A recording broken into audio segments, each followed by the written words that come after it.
Hello children, we are back with chapter number 1 of standard 7, that is integers. As you remember, we have already done up to question number 5. So let's focus on the next question, that is question number 6. Rita goes 20 kilometers towards east from a point A to a point B.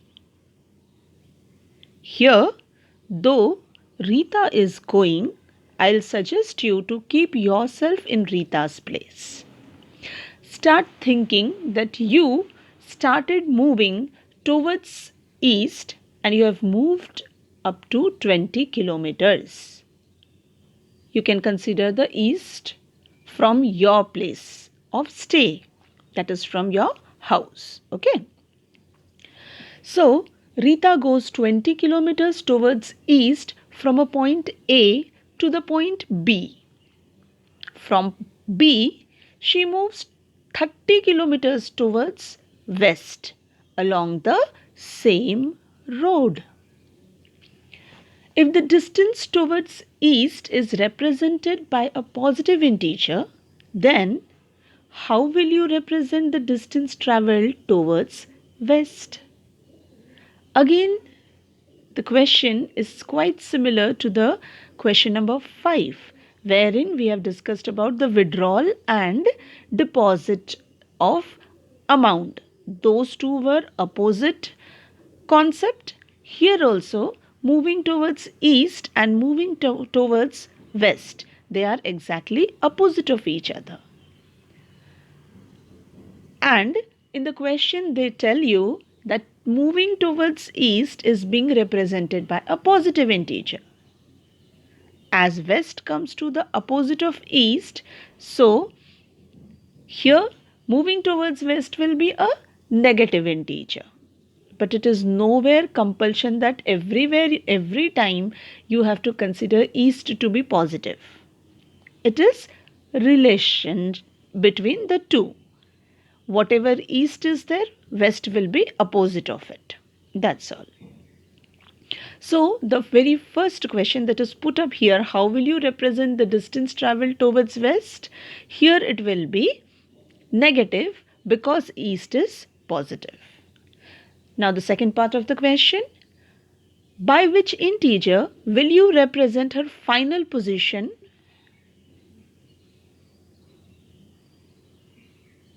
from A? Let's start with the solution. Now that's the line where they are moving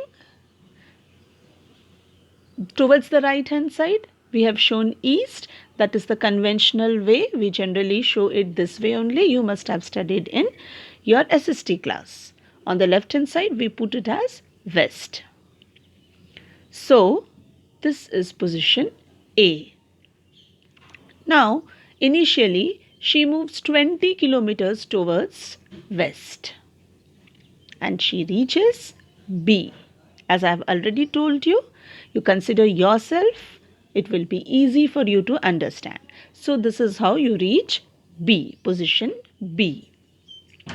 Now from B, the person is taking exact opposite movement on the west side. 30 kilometers towards the opposite side. That is actually minus 30 on the opposite side. And reaches the place C. So now with the figure itself, it will be very easy for you to understand that is total 30 and out of this side, the right hand side it is 20. So on the left hand side it will be obviously 10. Let's see how to solve it out. Distance travelled by Rita from A to B, that is on the east side, is 20 kilometers. And from B to C, that is towards west, it is minus 30 kilometer. So the total distance, final distance, that is actually the position C from original, that is A. It will be 20, that is on the right hand side, plus minus of 30, that is on the left hand side. And the position comes out to be minus 10. we have considered the position A to be the original position, that is 0, and whatever is on the left hand side of the 0 is always negative. So here the position is minus 10 kilometer from A, but the distance is plus 10 kilometer. Distance is, children, always positive. Position can be negative or positive. Whenever we take the position on the left side of the origin, it is negative. It is just your number line. And when we take a position on the right hand side of origin, it is positive. But when you travel a distance, you cannot travel a distance that is negative. It is always positive. You move a little bit, some positive distance you have traveled. So that is why it is here written as the final answer to be Rita is at final position C, which is minus 10 kilometer. That is the position, and it means that 10 kilometer from A on the west side. Now question number 7. It's a magic square here. In a magic square, each row, column and diagonal have the same sum. So I hope you understand what a magic square is. Here, let me show it. Check which of the following is a magic square. Now this is the magic square. One of it, there are two given in the question. One I have done for you. The other you will be trying on your own. Now this is a square. You can identify it with 9 numbers written in it. Column wise and row wise there are 3. Now this is called as a magic square. It will be actually called as magic square only if the sum of each of the row, each of the column and the sum of the diagonals, they are all equal. Now to check whether the given is a magic square, let us go on adding them. Adding all the 3 rows, adding all the 3 columns and both the diagonals. So the solution. Rows first. The first row, it shows you it is being represented by R1. It is 5 plus of minus 1 plus of minus 4.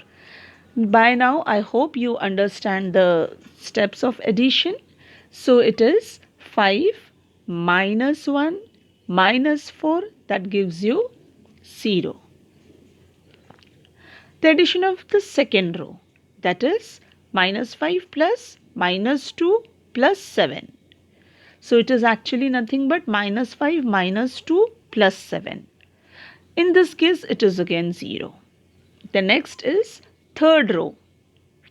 So you can go by it. It is 0 plus 3 plus minus 3. So finally it is also 0. Now let us add the columns. The first column 5 plus minus 5 plus 0. We are going down. That is the column. Sum is 0. The second column again adds to 0. Third column also adds to 0. Now we are left out with the diagonals. The diagonal 5 minus 2 and minus 3, that is one diagonal. I hope you know what is a diagonal. It is the slant line. The sum is 0 and the second diagonal, it is giving the answer not to be equal to 0. Here the second diagonal is minus 4 plus minus 2 plus 0. That is nothing but minus 4 minus 2 plus 0, and it is minus 6. Now here one answer is not matching. Even if one answer doesn't match, we'll never call it a magic square. For the square to be a magic square, all the addition should have been 0. So this box is not a magic square because all the sums are not equal. One more sub question is there in this question. I'll request you to solve it on your own. Thank you for now. We'll continue with the same exercise in the next video.